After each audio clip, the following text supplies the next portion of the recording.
What's going on? Welcome back to another episode, another week. Just going to run through a few things that we've done. It's been a quiet couple of weeks, but engine is now finished, minus a rocker cover and a couple of plugs and stuff like that. So that's now ready to go in. And the shell is now ready for a cage. So it goes away on the 5th of October for a cage. Full drifts back, hopefully. I need to get in contact with a guy and basically go through what I want with it. But that should be a week turnaround, hopefully. And then the real fun begins. It's time to start putting everything back together, finally.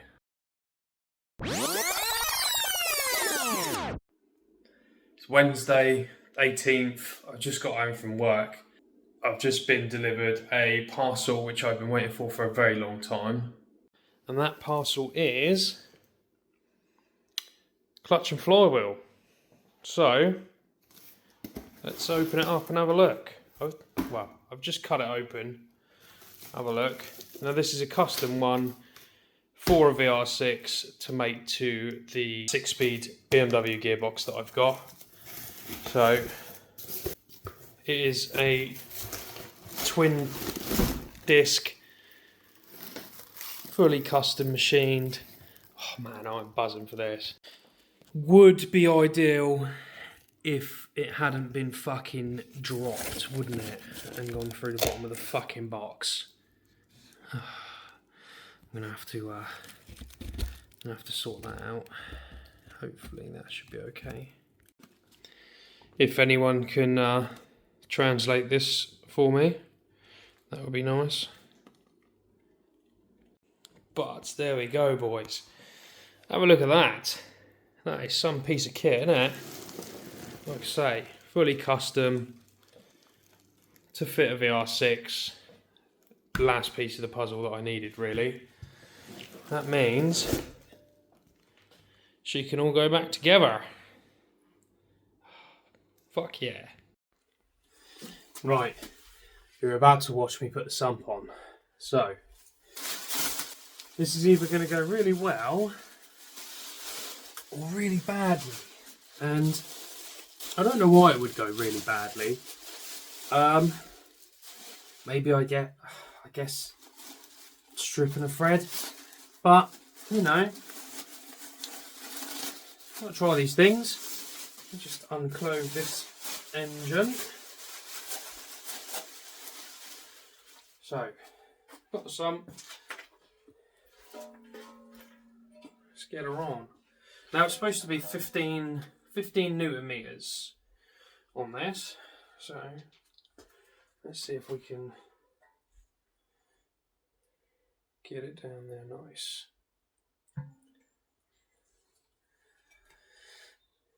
Well, it fits. Fits really nicely, actually. I'm surprised. Seeing as we've what is that? What is that?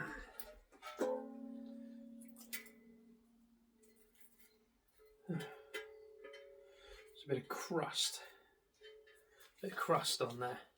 Anyway, fits really nice. Obviously, that's not how a VR6 sump looks. I will show you what a VR6 sump should look like. Because I've got one here. That is how a VR6 sump looks like. And I've just dripped oil all over the bloody floor. For God's sake. Anyway, so middle out. Let's go. Some of these are very difficult to get onto.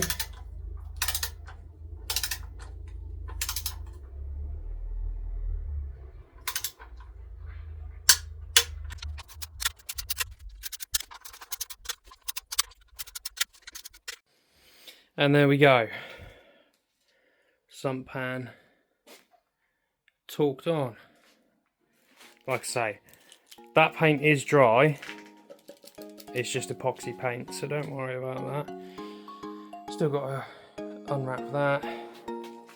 Got to change that for the magnetic one that I've got. Other than that, that is on.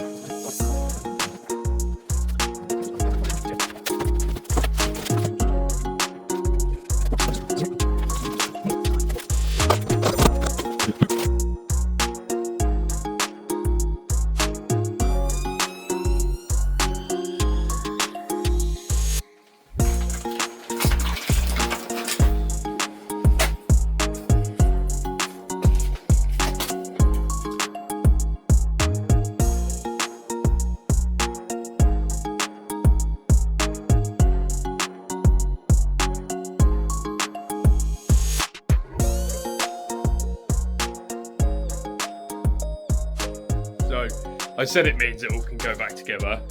I've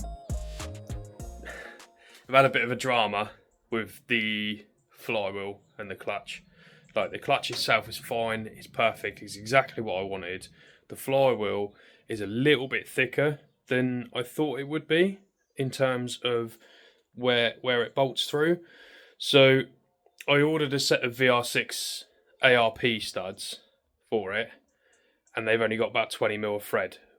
But the mating face for it is 20mm, so I've got no thread for it. So what I've had to do is order some ARP bolts from a Ford Sierra, which have got about, I think they said 29mm of thread, which hopefully when they turn up I can show you what I'm talking about. So what I do want to show you is the adapter plates on, starter motors on, alternators on, freeze plug that Kev fucked up is on. Just waiting for some bolts to turn up, then I can get this bad boy back on. It is a lovely bit of kit. I'm well impressed with it. But yeah, just bolts were too short to fit in there at the moment. A couple of days later, and the engine now looks like this. So, clutch and flywheel are on. It wasn't Sierra bolts, it was Ford Pinto bolts, but the Pinto bolts worked. That's all on, it's torqued up, it's nice and tight. Thermostat's on, water temps in, crack pipes in. We've done that for water feed to the turbo. Oil filter housing's on. We've got oil feed to the turbo, and then our temp gauges and pressure gauges there. Sandwich plate running to 2 AN lines for the oil cooler, but we'll get to that when it's in the car. And it's looking pretty good. We're almost there. We're very close. I've got the engine mount on because it's slightly ovaled a bit when it was in the car. So what I'm just going to do is whip up a quick brace from here down to here, just to add a bit of strength. So just quickly, excuse the mess. Hopefully, when I move into my new house, I'll have a little bit more room to put everything. So I'm just going to get up, start setting up on my mill. I've got this 20mm mild for the engine mount brace.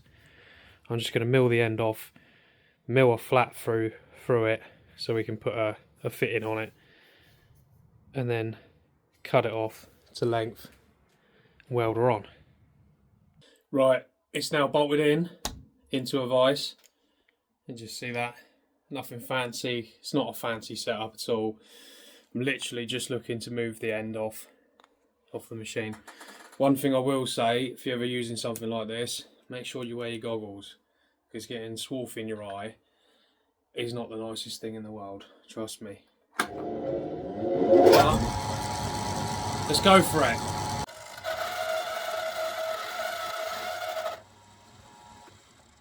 The important part of all of this is you've got to stay hydrated. I just want to show you a little technique of how to find the centre on a manual mill. So what you want to do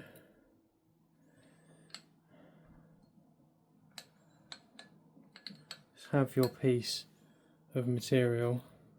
Usually you do this with a piece of shim, but I don't have a piece of shim.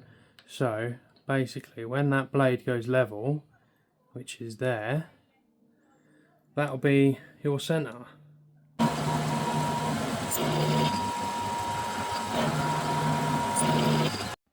So engine mount's back on, the brace is now done. So it's basically just that piece of 20mm mild just to a flange here, bolted through, just an eyelet that was already on the block. It just gives us a little bit of extra support. I don't think it's going to do the greatest amount, but you know, it seems it should be okay. It's just to give it, like, because this is at quite a steep angle away from the subframe, It's just to give it a bit of back support, but then that should be okay. Like I say, engine's ready to go. It needs a rocker cover, which I'm waiting for back from the powder coaters. But yeah, she's rocking and rolling. And the final thing at the end of this video, obviously you've seen the cars rolling before. We've added our bonnet scoop. Have a look at that. I'm well happy with that. That looks spot on. Should give us enough clearance. I think I'm going to have to like scallop this out for the top of the rocker cover and maybe put a hole somewhere here for the screamer. But she's ready to go. Engine bay wise, looking pretty good. We obviously got rid of the ABS a while ago, so the rear brake line's now running off a prop valve, which is good. And if we come inside the car, it is now completely bare. No wiring at all, nothing. Fuel system's been removed. That brace can stay in there because it's a pig. The rest of it should be ready to go. Hopefully do away with these and get a bar just for the cage. And then maybe some paint. I'm not really sure. Maybe if I can be asked. Definitely going to paint the cage, but obviously the rest of it is just going to be like this. But it's a drift car, I don't really care. In terms of the rest of the car, it's take the doors off, take the bonnet off, take the rear quarter glass out, and then that's ready to shoot off for a cage. Right, I'm going to leave the video here. We're doing pretty well. I'm excited for the next couple of weeks. Hopefully engine will be finished by the time it comes back from a cage, and then we can crack on and start getting to the good bits.